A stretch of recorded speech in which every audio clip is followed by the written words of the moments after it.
You're listening to the Embrace Family Recovery Podcast, a place for real conversations with people who love someone with the disease of addiction. Now here is your host, Margaret Swift Thompson.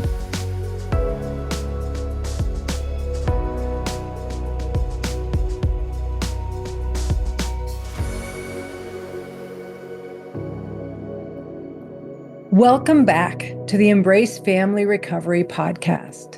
Today, I am joined by Patrick Flanagan, whose candid story offers a window into the realities of addiction and recovery. Patrick shares his journey from what seemed like the perfect life to the unraveling caused by addiction. He opens up about hitting multiple rock bottoms, the difference between being dry and truly being in recovery, the impact his disease had on his family, the hope and healing he has found through recovery. Please welcome Patrick Flanagan. The Embrace Family Recovery Podcast.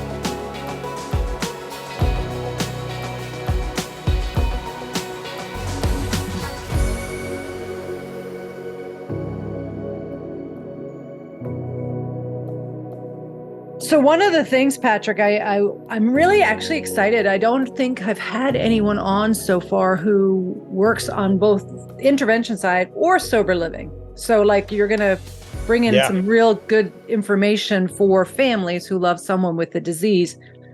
But before we go down to the career path, you've been generous enough to come on and share your story, and would love you to introduce yourself because everybody does it their own way. And I think it's really interesting to hear. So if you were to identify whether you had a qualifier in your life with the disease of addiction before you came to understand you had a disease, would love to hear a little bit of that. And if not, if it was you, we'll go from there. Yeah, no, thank you. And thanks for having me. This is awesome. I really appreciate the opportunity. Mine is a good example, I think, of the progressiveness of the disease. I was a drinker in high school and in college, and then it progressed. And I remember I like to kind of start my story when I was 40 years old, and I threw a birthday party for myself and my ex-wife at the time. We got our birthdays were 2 days apart. So we had kind of a joint 40th birthday party, and every one of my friends, about 30 couples, every single one of them brought me a bottle of Jameson as my 40th birthday present. Wow. Because they knew that's what I drank, right? So I had this reputation of what I drank and that I was a drinker, and that was, it was big time. It was social drinking almost, every night, and work drinking and everything else. And it just kind of progressed from there. And then between age 40 and 45 was really where it just completely fell apart for me and my life became unmanageable. When you look back, Patrick, were you exposed to anyone in your life with the disease, family? You don't have to name them, but did you have exposure to it, or was this something pretty new to you? I didn't really have exposure to it. I didn't know what an alcoholic looked like. I was, typical with alcoholics is somebody in the movies under a bridge kind of thing.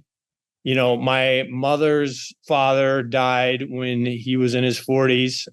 He fell down the stairs, Irish Catholic family from Grand Rapids, Minnesota. So I never really got the story about it, but obviously I know what happened now. It was in my family, like any kind of good Catholic Irish alcoholic, but it wasn't really something. I didn't grow up with a brother or a dad or anybody that was directly, showed me the path to AA. I knew nothing about AA before my first meeting.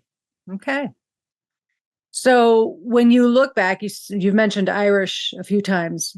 Your last name I'm familiar with because growing up in Bermuda, one of the bars that came along was Flanagan's.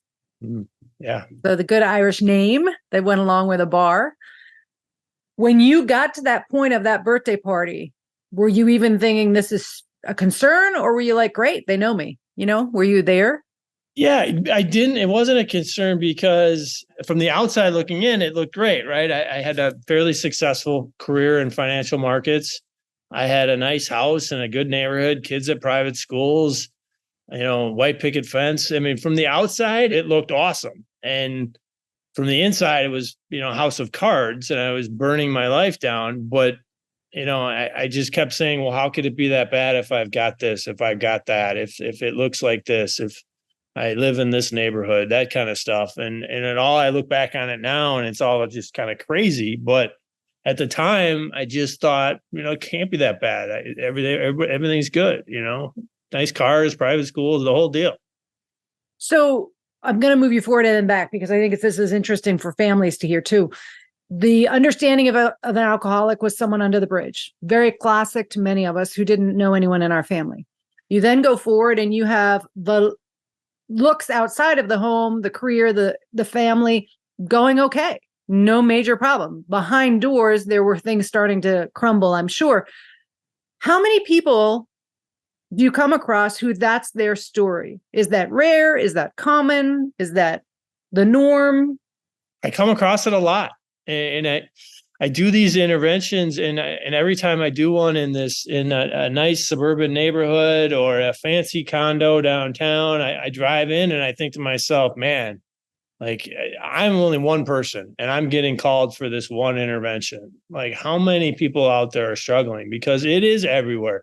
Right. It's in the nice suburbs and the cul-de-sacs and the country clubs and it's everywhere, right? And so I do get amazed at where that it is everywhere, and that there is no boundaries, and it's not just kids. It's not just older adults. I've more and more of my cases are older adults now. I've learned a lot, and my scenario is not unique. It's funny, like now I get friends from my old career in my old neighborhood. I see them checking out my LinkedIn page. And then all of a sudden, about a month later, I'll get a call. Hey, can you go get coffee? I got to figure something out. Or my husband's struggling, or my wife's struggling, or my dad, or whatever, because I'm pretty open about my recovery. So I get people reaching out from my old life a lot. I can relate to that. So I'm curious, when you say you're open, did you make a conscious choice? Did that change? Were you always pretty open once you started to get help? No, I wasn't. I wasn't. And that didn't work for me. I tried to keep it quiet. I tried to keep it private. I got to go to rehab 4 times before I got sober, right? Every one of those times I learned something, but I kept trying to keep it private. And then I kind of burned my life to the ground to a point where I got out of the retreat at my last rehab. January 18th, 2019 is my sober date. And I stayed at the retreat for 40 nights. And I kind of got out and I was like, you know what, this isn't working, keeping it private. I'm going to go to St. Paul. I'm going to go to Sober Living, and I'm going to get a job at Soapy Joe's Car Wash. And I don't care who knows. Because it was, at that point for me, it was dead, jail, or recovery. And those are my 3 options. So I got really open about it. And then when we opened up the Lion House, there was an article in the Pioneer Press about it. And St. Paul paper, and I got a lot of great feedback. And the story was, I was really open on it in the story, and it was interesting. The only negatives I got was my 88-year-old mother, who I showed it to on the paper, and she read it and she just said, "Well, it's honest." And I could tell that she's still part of that generation that wants to keep it quiet, right? But all the other feedback I got was positive, and the amount of people I've been able to help because they know my story, it didn't work for me to keep it private. Do you remember what your reasoning was in the beginning to keep it quiet? And it sounds like you got to the point of being more open as a result of it not working by keeping it quiet. But do you remember what was your thinking when you were not telling people? Yeah, shame, guilt, fear, all the above. Career, I was a financial advisor at the time, so having a financial advisor with a drinking problem is not, a great marketing tool. So shame, fear, guilt were kind of the main ones. And family, the DWI, 2 DWIs, whiskey plates, picking up my daughter from 8th grade with a whiskey plate on my car, not a lot of fun. Not very private either. Not very private. And not fun for them. And that's what I was more concerned about, really. I could deal with it, but wasn't a good dad moment for me. The disease creates many not great dad and mom moments, doesn't it? Yes.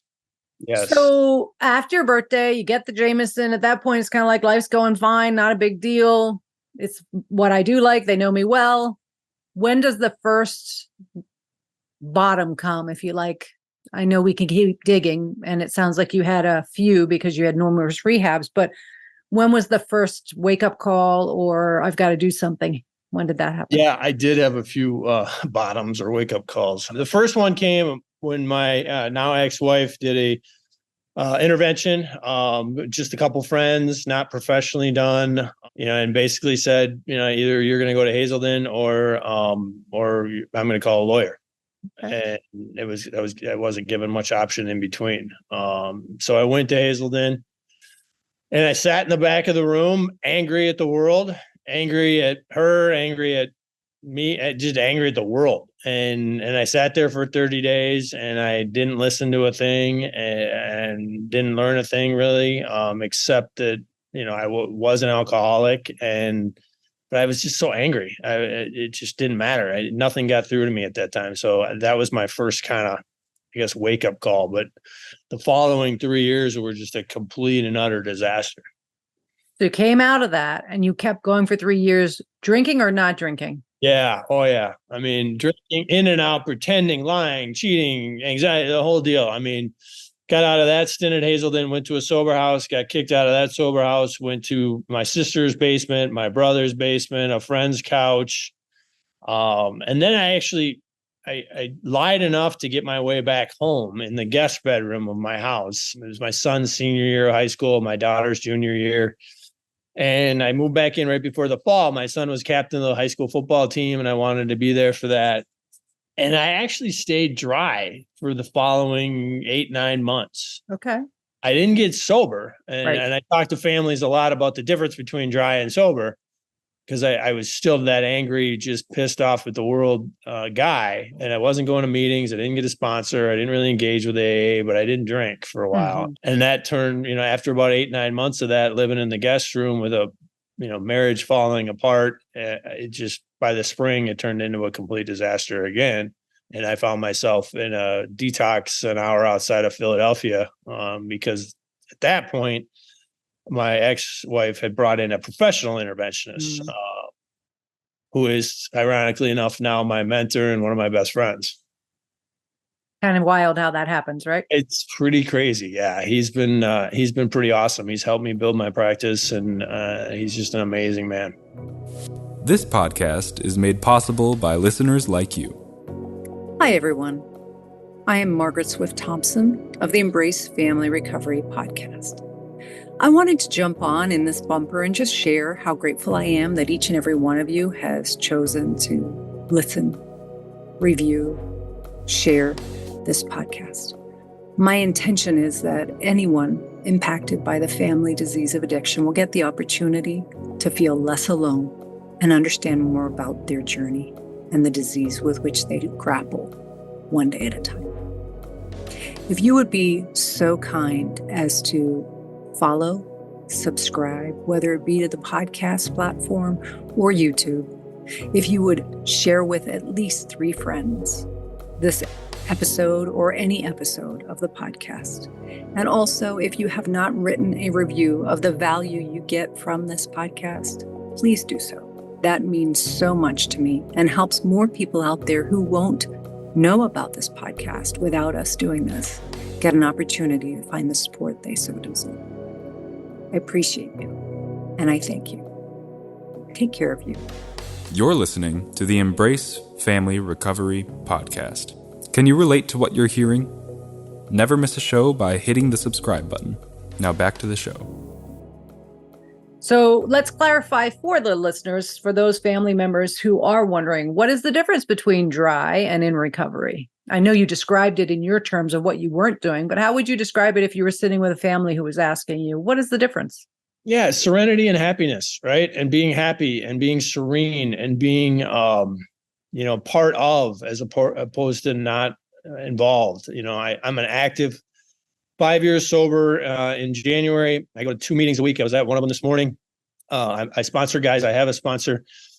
I'm engaged. I'm part of. If I miss those 2, one of those meetings is in my house, so I never miss it. But if I miss those meetings, I get called by guys, right. That, hey, where are you at? What's going on? How you doing? I'm part of the meeting.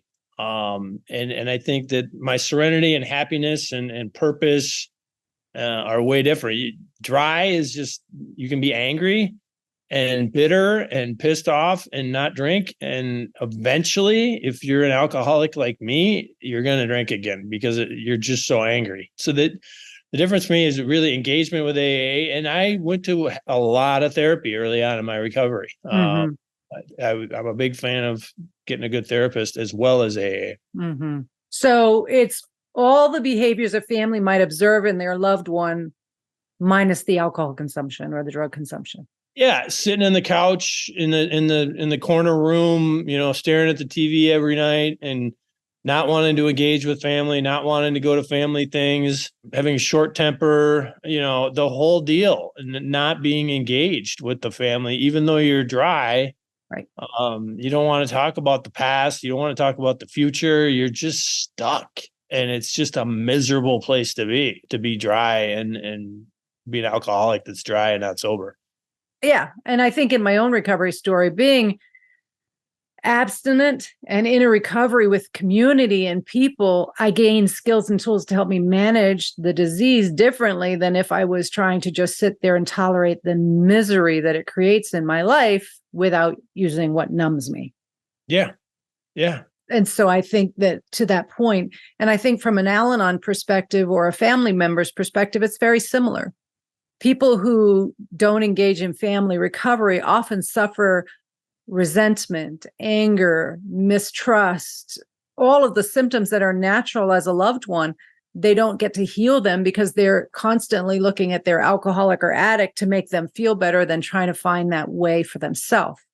Yeah, they're walking on eggshells, right? And a lot of times I get, well, I don't want to say this to them. It might trigger them. And I'm like, alcoholics like me, there are no real triggers, right? We drink because it's good, because it's bad, because it's Saturday, because it's Monday, and so. For the family members, they got to get that stuff off their chest or it's just going to eat them alive. I agree with that. That makes a lot of sense to me, what you just said. Well, I think a family member's drug of no choice is a walking, talking human being. And we do around them everything they do around their substance of no choice. And so if we don't find our own recovery, we're basically waiting for our drug to make us feel good enough. Right. Yeah. It's not going to work. And when it happens, it's funny. We work with some families. It's sad that relapses, sometimes when the person relapses, the family member gets all excited like they just got high again because they can rush in and help, and it's like, no, we told you not to do that, so yeah, it's mood altering for sure. I don't think a lot of people appreciate how mood altered family members are as a result of that need to fix, manage, control, and when it goes right, man, woo, and that's a really hard high to get rid of. Because if we get rid of that high and the low, the win, that's what we do. But if we get rid of both of those, we've got to learn to just tolerate our own feelings, which we're no better at than our alcoholic or addict partners, family members. Yeah, exactly. So we've got lots of work to do. We established that. The disease does a lot of destruction in the family. So one of the things that drew me to speaking to you, along with the fact that you do interventions and you have these two, right? The Irishmen? Two women's sober houses, the Lion House and Lion House Brownstone. Got it. I thought you had a man's and a woman's. So thank you for clarifying. Nope. But one of the things that I love is that you have those two entities too. But I was drawn to you because I heard you share your story. And one of the things that came through was your compassion for your family, not from a place of shame, but from a place of understanding that this disease hurts everyone in the family. Yeah. So when you mentioned Whiskey Pates going to school, dropping the kids, when is it that you were aware of the inability to look at the kids' faces and not feel the shame? Like, when did that start happening? When it was so painful to see their hurt or your partner's hurt? Yeah. So I was in the retreat for my second time at the retreat. This is my fourth rehab, the one that, knock on wood, is still going. Yep. And they noticed something different about me at the retreat that the time I was there. I started saying yes to things, right? And so they called my son. They knew my son a little bit, and they called him. He was a freshman at University of St. Thomas, which is just across the river from the retreat. Mm-hmm. And he came out and he kind of looked at me. He looked at me and he said, well, Dad, what's different this time? Kind of, which I deserved, right? He didn't know why it was different. And I looked at him in the eyes and I said, Charlie, I was afraid I was going to die. Mm. And that was the first time that he'd ever looked at me with, all right, at least you're not bullshitting me now. At least you're not lying to me. At least you're taking this seriously, right? Yeah. And so that was the first time where I was started to be honest with my kids about what I've been going through. So what was your tactic before honesty? I know we could say dishonesty, but like, how did you navigate around? Because kids are intuitive. They know something's wrong, whether they know exactly what or not, they get it. So how did you, in your disease, keep the kids, the family from knowing exactly what was going on? Really, avoidance. And, between the time I had that first intervention and went to Hazleton and the time I went back to the retreat, it was about a 3-year span. Okay. I didn't really live with my kids much besides that 9 months where I was dry, right? I was in sober houses or my brother's basement or whatever. Right. I really didn't have a lot to do with them for a while. So it's the avoidance tactic. It was big time avoidance. And then to your point earlier, I'll never forget when we pulled my son aside and we told him we were getting divorced after that, 8 or 9 months of living together, but in separate rooms. And he just looked at us and was like, finally, like, no shit. Like, I mean, he they do know. Right. Yeah.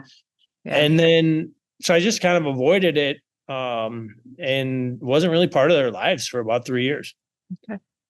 Which I don't love to talk about. It's not a proud moment for me, but it's what they needed. And when I finally got sober, and I talked to a lot of people about this now, is I didn't see my kids for 9 months, right? When I got that time I saw Charlie at the retreat, it was 8 or 9 months later before I ever saw my kids again. Mm-hmm. And then it started really slowly. It started 9 holes of golf with Charlie, and that was it. I showed up early. I left right away. And then he told his sisters that I was doing all right. And so I met them for breakfast for 45 minutes to an hour. Like, that was it. And it was very slow and it was on their terms. Finally. That is so important, Patrick. I'm so glad you said that, because I think that family members struggle with reunification after the bomb's gone off and the person's gone to treatment. It's like, there's the wanting to be involved, because one of the things we know is the people who love you, and they want you to be well. So you've got that going for you, but they're also beat up, exhausted, stressed, worry filled.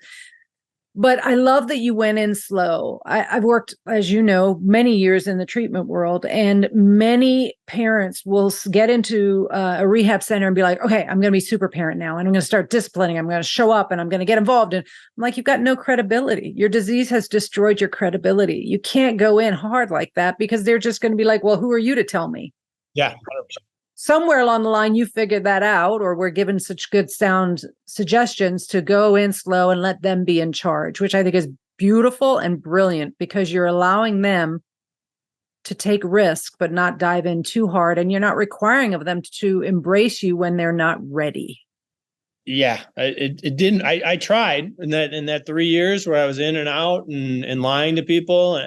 And I tried to push it. And every time I did, it blew up in my face. There was one time I invited Charlie and Josie over to watch a Vikings game at my apartment in Uptown, and they came over and they knew something was off. And Josie opened up the fridge, and they were senior and junior in high school, and opened up the fridge, and I had left 2, 3 or 4 Coors Lights in the fridge. Mm-hmm. And Josie closed the fridge, looked at her brother, said, "We're out of here." Like, so when I pushed it and I wasn't ready and I wasn't really sober, it just got worse. Right. So what an amazing young woman to be able to look in the fridge, see it, and say, we're gone. Yeah. Oh, yeah. Patrick, wow. That's brave and boundaried, and that's hard for young people to do. Josie's, she's a special, She's also the one who uninvited me to her high school graduation. You know who she uninvited? Your disease. She didn't want it showing up. And when I finally did my 9th step amends with her, about a year and a half after getting sober, she said, "Dad, I was never pissed at you. I was just pissed at the disease." Right. Beautiful. Thank God she knows that. Yeah, and we're closer than ever. So that's huge too, right, Patrick? To hear the hope. Yeah. That somebody can go to the lengths the disease takes them, and the despair and the ugliness that it creates, but also with true hard work and recovery, not only on your side, it sounds like education, at least on their side, to understand it better. Yep. Healing is happening. Yeah. I mean, I just got back I was in London this weekend with my son. My daughter Josie is in Chicago. She calls me almost every couple of days because she's job interviewing right now. Okay. And my daughter Julia just 10 minutes ago dropped off her laundry to do. She's at St. Thomas. So yeah, it's good. There's hope. Isn't it funny? We go from the extremes of the insanity of living in the disease, and those little mundane things of dropping off laundry, coming over for a meal feels so amazing when you've lost so much. Yeah. I mean, 9 months of not seeing them, of not being a good dad, and the disease just taking over. And so, yeah, those little things, I love it. I'll do her laundry. Great. It's beautiful. Yeah, I get to see her. She's a sophomore in college, so I don't get to see her all that often, but it is, those little moments are the best because I missed those for 3 years. And Julia, my sophomore, my 20-year-old, it is still a little bit of a struggle. There is some, it's been 5 years, but she lived with her mom throughout that whole process and those teenage years. And it's not perfect, but it's good. Mm-hmm. It's never going to be better if we add alcohol or the ramifications, right? No. Because I think that's one of the other things that families worry a lot about. I know. What is it going to take for them not to stay in recovery? Like the moms may, in your case, being a father, the moms may puppeteer to try and keep the children from getting their hopes too high. And they don't do it for malintent. They do it for survival because it's been such a painful experience. Or there's this belief of it can get better, but how long will it take and how long am I willing to give it and what's it going to look like? So there's a lot of factors in there. And to the families who sit and worry about, well, what if they relapse because of rejection from me? Well, then I guess they weren't sober, right? Like there's all these monkey chatter, I call it, going on in the family's process. I think what you said earlier really puts a fine point on it. The type of alcoholic you were, triggers weren't a thing. It was used under any circumstances. No, I had the obsession to drink, and the only way that I got past that, the 30-day stints at very good rehab facilities, and I have nothing negative to say about any of them. I wasn't ready, and B, 30 days was not enough for me. And so finally I stayed at the retreat for 40 nights. And then I went to sober living for 6 months. So I stayed in structured living for almost 7 months at age 45 in a sober house with 12 other dudes working at a car wash. Yep. But that's what I needed to do. I rarely see a 28-day fix and go back to a family environment and it worked out just great. It's too tough of a disease, at least where I was at. It needed a long-term solution.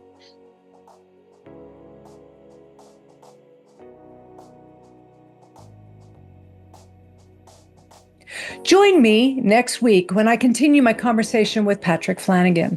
Learn more about his great work on his website, The Irishman and Associates. Next time, Patrick shares more about his transition from a sober house resident to founding a women's sober living house, emphasizing the need for structured family engagement recovery programs. I want to thank my guest for their courage and vulnerability in sharing parts of their story. Please find resources on my website, embracefamilyrecovery.com. This is Margaret Swift Thompson. Until next time, please take care of you